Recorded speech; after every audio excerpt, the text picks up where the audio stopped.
Hey guys, it's been about a week and a half, but here we go. The Beckett verdict is in. The card was received at Beckett on Tuesday, so about 6 days ago. It took a while.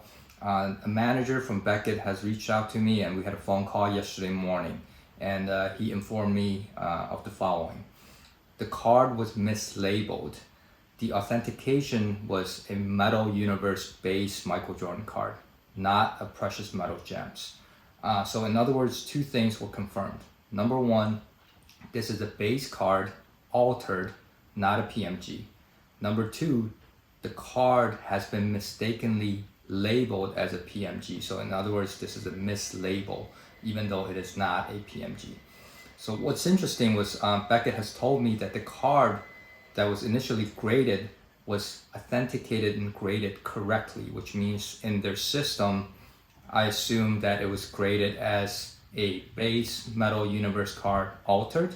But where the mistake happened was when they labeled it, I think like people like Adam and Dan has speculated, it was slabbed as a PMG and printed, a PMG label was printed by mistake and slabbed. What this also means, at least to me, is the card was deliberately altered as a fraudulent attempt to pass as a PMG, because as an altered base card, the alteration was not, to trim the card, press the card, or make an attempt to improve the quality of the card. But the alteration was strictly done to see if somebody would pass this as a precious metal gems, and which oddly it did. So to me, this is a proof that this is a fake card, a bad attempt, to be frank, at faking a PMG, and failed to do so. One thing I did last week was I put Beckett in touch with eBay's representatives, and they've been helping me on this issue for the last 2 weeks. Adam said the best in his podcast that eBay has to talk to Beckett and vice versa. So now all three parties are in the same conversation. What's going to happen next is I think this Wednesday, the three parties will have a conference call. Beckett said their leadership team will be involved, the head grader will be involved, eBay's rep will be involved. So all three of us will get on a call and talk about what is the next course of actions. Now, there's still a couple of questions that needs to be answered, right? Number one, what is going to happen to the card? Is it going to be shipped back? Is it going to be destroyed? Number two, what is the refund process going to look like from eBay's end, which I assume there's going to be a refund, right?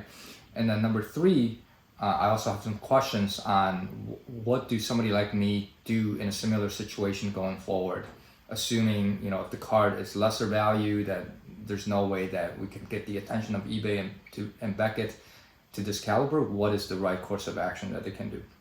So we'll see what they say on Wednesday. But one thing I do want to point out is both eBay and Beckett has been extremely professional, and they're very proactive in terms of helping me resolving this issue. Like I said, I'm on Asia time zone. The manager from Beckett got up at 6 in the morning on Saturday to give me a call just to respect my time zone. So really big thanks to both eBay and Beckett for working with me on this. And I guess we'll know more this Wednesday after our call, or update you guys on what is the next steps. And I think this saga is probably going to come to end by the end of the week. So thank you guys for paying attention, and I hope you guys have a great day.